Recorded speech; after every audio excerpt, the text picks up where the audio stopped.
Track में फिर से एक बार आप तमाम का स्वागत है और इस्तकबाल है, और मैं उम्मीद करता हूं कि आप तमाम लोग बखैरियत और आफियत से होंगे।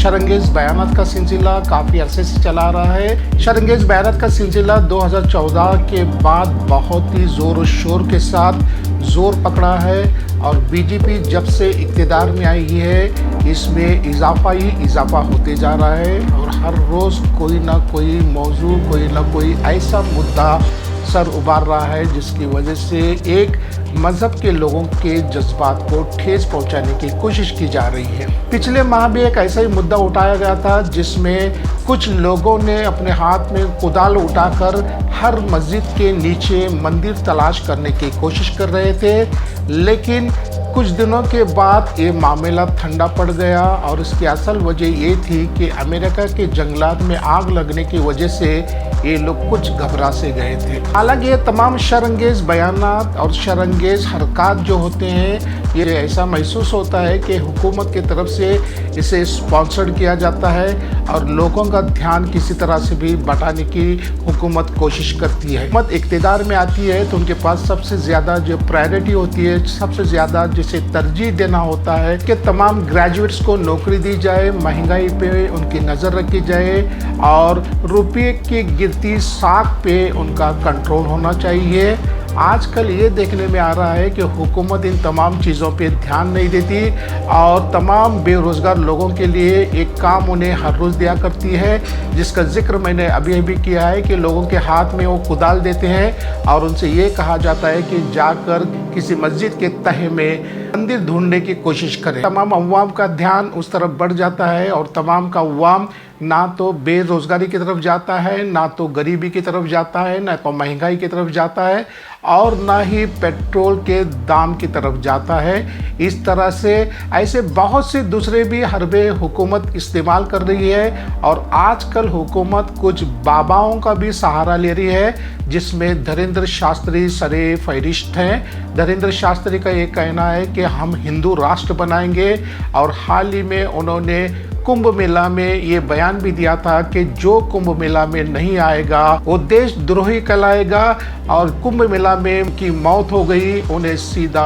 मोक्ष मिलेगा। धीरेन्द्र शास्त्री की उम्र सिर्फ 25 साल है, अभी तक उन्हें दुनिया की कोई समझ नहीं है। तो ऐसा महसूस होता है कि हुकूमत की तरफ से उन्हें एक काम दिया गया है कि भी मासूम अवाम को बहला फुसला कर अपने वश में करें। धीरेन्द्र शास्त्री कोई पर्चा निकालते हैं, सामने वाले के तमाम हाल को बयान करते हैं। मुसलमानों से कुछ परेशानी है? बिल्कुल भी नहीं, हमारे तो मित्र भी हैं। मैंने तो ये भी सुना कि आपकी बहन की शादी एक मुसलमान से पैसे लेकर आपने करवाई थी। आज भी हमारा मित्र, अभी 5 दिन पहले ही मिला, चाय भी पी, और हमारा लगभग 500-600 मुसलमान परिवार है जो आत्मा से जुड़े हैं।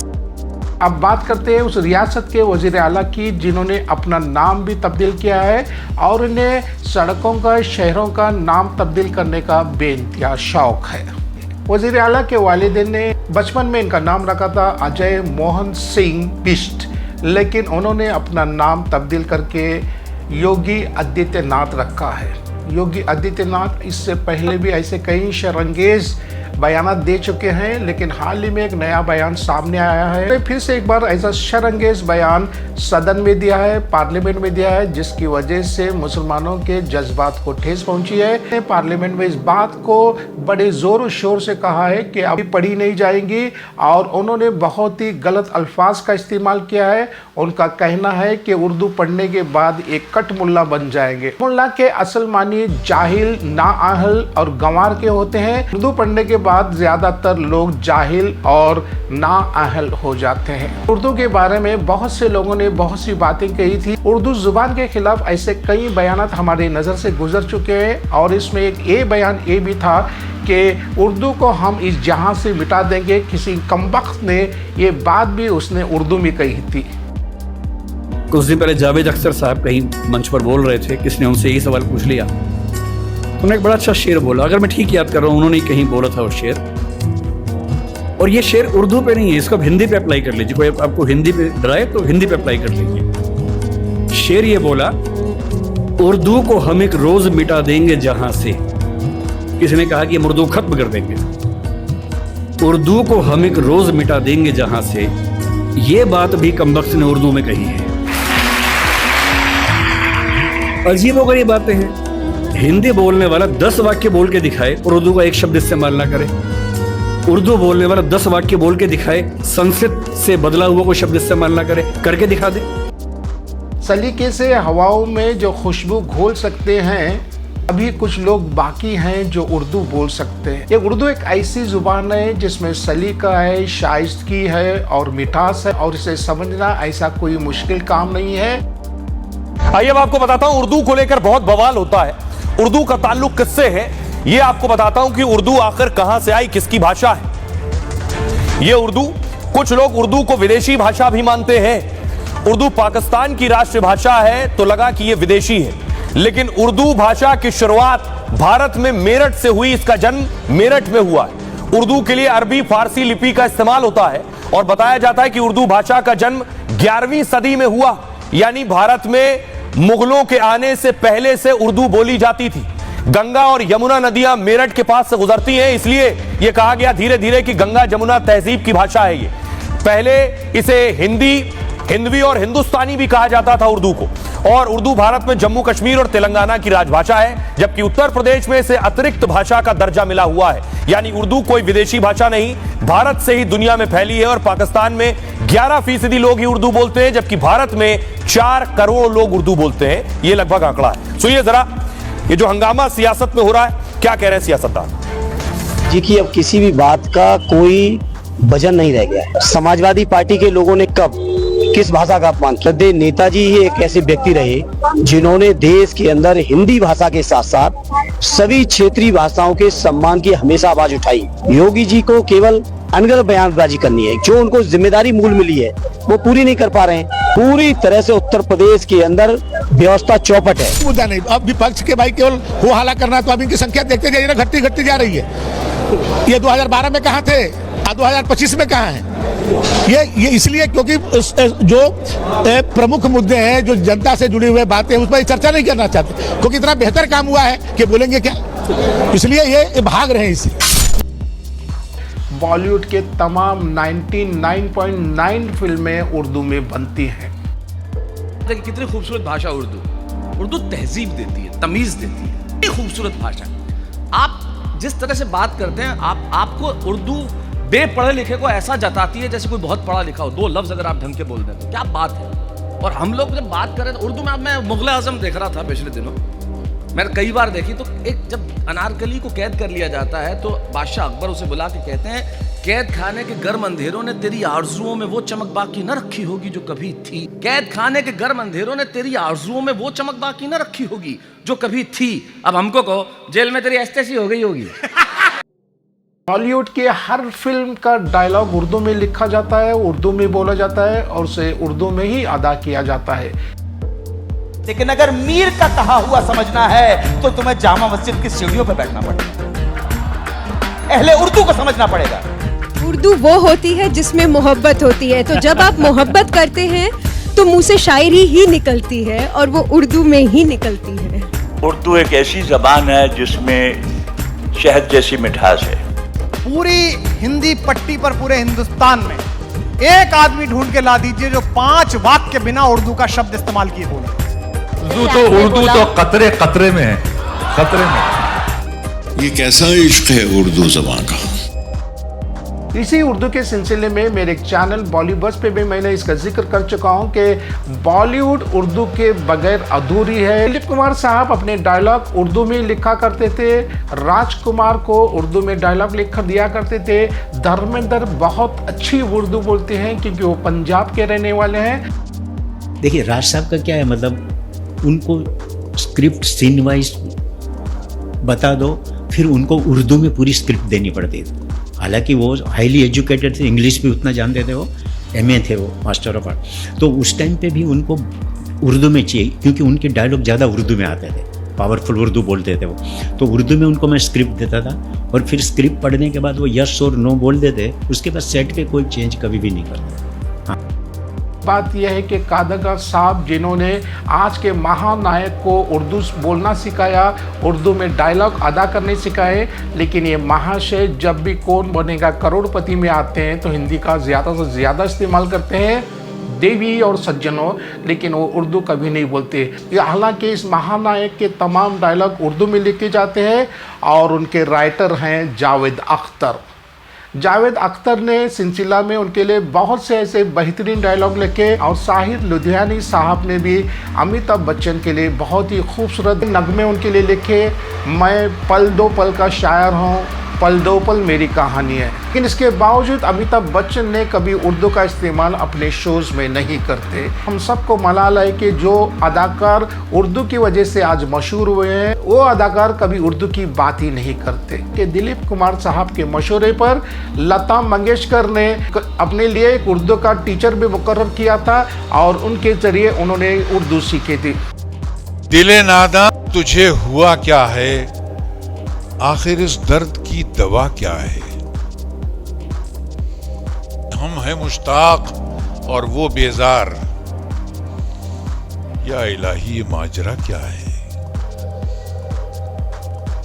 मैं भी मुंह में जबान रखता हूं, काश पूछो कि मुद्दा क्या है। जबकि तुझ बिन नहीं कोई मौजूद, फिर ये हंगामा खुदा क्या है। ये परी चेहरा लोग कैसे हैं, गमज़ो इश्वो अदा क्या है। शिकने जुल्फ़े अंबरी क्यों है, निगाहे चश्मे सुरमा सा क्या है। सब्ज़ो गुल कहां से आए हैं, अब्र क्या चीज है, हवा क्या है। हमको उनसे वफा की है उम्मीद जो नहीं जानते वफा क्या है। हाँ भला कर तेरा भला होगा।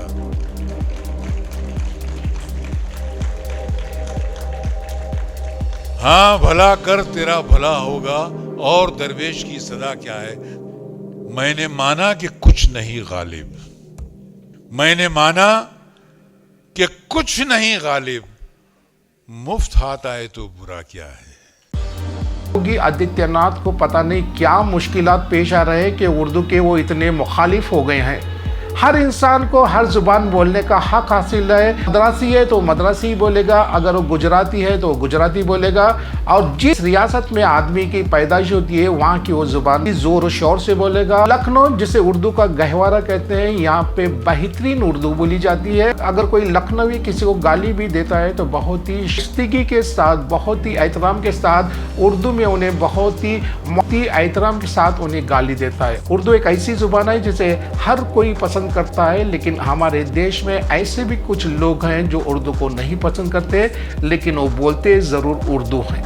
आदित्यनाथ योगी एक रियासत के वज़ीर आला हैं जहाँ पे सबसे ज़्यादा उर्दू बोली जाती है। शकील बदायूनी हो, अबरार अलवी हो या अख्तरुल ईमान हो, जावेद अख्तर हो, ऐसे तमाम उर्दू बोलने वाले उन्हीं के रियासत से फिल्मी दुनिया में अपना नाम बनाया है। लेकिन आदित्यनाथ के बयान से ऐसा हमें महसूस होता है कि वो ज़हनी तौर पर बुरी तरह से उलझे हुए हैं। हम फिर से एक बार आपसे आज़ीज़ाना गुजारिश करते हैं कि आप ऐसे बयान ना दें तो सबके लिए बेहतर होगा। आप महंगाई पे, बेरोज़गारी पे, ऐसे कई काम हैं जो आपको करने हैं। हालांकि आपको चाहिए कि रियासत की फलाह व बहबूदी के लिए आप क्या कर रहे हैं। हर इंसान को एक बात ज़रूर याद रखना चाहिए कि कोई भी चीज़ हमेशा नहीं रहती, कोई भी चीज़ हमेशा परमानेंट नहीं रहती। और सवाल रहा कुर्सी का, तो ये कुर्सी आज तक न किसी की हुई है और न किसी की होगी। और जब भी कोई शख्स को कुर्सी मिल जाती है तो उन्हें चाहिए कि लोगों की फलाह व बहबूदी के लिए, रियासत की फलाह व बहबूदी के लिए, चंद दिन पहले हम ये देख चुके हैं कि कई ऐसे ब्रिजेस गिर चुके हैं जो 1 साल पुराने थे, जो 6 माह पुराने थे। और ऐसे कई नज़रअंदाज करते हुए कोई ऐसा मुद्दा खड़ा कर देते हैं जिसकी वजह से दूसरे मज़ाहिब के लोगों के जज्बात को ठेस पहुँचती है। आदित्यनाथ का भी ये कहना है कि कुंभ मेला का पानी बिल्कुल साफ और सुथरा है, लेकिन मिलने वाली रिपोर्ट के मुताबिक कुंभ मेले का जो पानी है जहाँ पे डुबकी लगाई जा रही है वो पानी नहाने के काबिल नहीं है। आदित्यनाथ से इस बात की गुजारिश करते हैं कि अपनी रियासत के फलाह व बहबूदी के लिए काम करे, अवाम के लिए काम करे, अच्छे से ब्रिजेस बनाए, रेलवे लाइन का ख्याल रखे ताकि हमारा देश विकास कर सके और हम विश्व गुरु बन सके। उर्दू है मेरा नाम, मैं खुसरो की पहेली, मैं मीर की हमराज हूँ गालिब की सहेली, दक्कन के वली ने मुझे गोदी में खिलाया, सौदा के कसीदों ने मेरा हुस्न बढ़ाया, है मीर की अजमत की मुझे चलना सिखाया, मैं दाग के आंगन में खिली बन के चमेली, उर्दू है मेरा नाम मैं खुसरो की पहेली। गालिब ने बुलंदी का सफर मुझको सिखाया, हाली ने मुरव्वत का सबक याद दिलाया, इकबाल ने आईना हक मुझको दिखाया, मोमिन ने सजाई मेरी ख्वाबों की हवेली, उर्दू है मेरा नाम मैं खुसरो की पहेली। है ज़ौक़ की अजमत के दिए मुझको सहारे, चकबस्त की उल्फत ने मेरे ख्वाब संवारे, फानी ने सजाए मेरे पलकों पे सितारे, अकबर ने रचाई मेरी बेरंग हथेली, उर्दू है मेरा नाम मैं खुसरो की पहेली।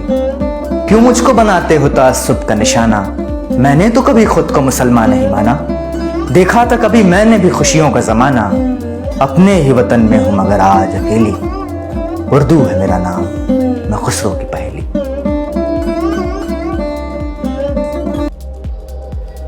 न्यूज ट्रैक में खबरों का सिलसिला जारी है। इससे एक बार आपसे मुलाकात होगी ऐसी खबरों के साथ। आप अपना ख्याल रखें, आप इस चैनल को शेयर करें, लाइक करें और सब्सक्राइब करें। तब तक के लिए खुदा हाफिज।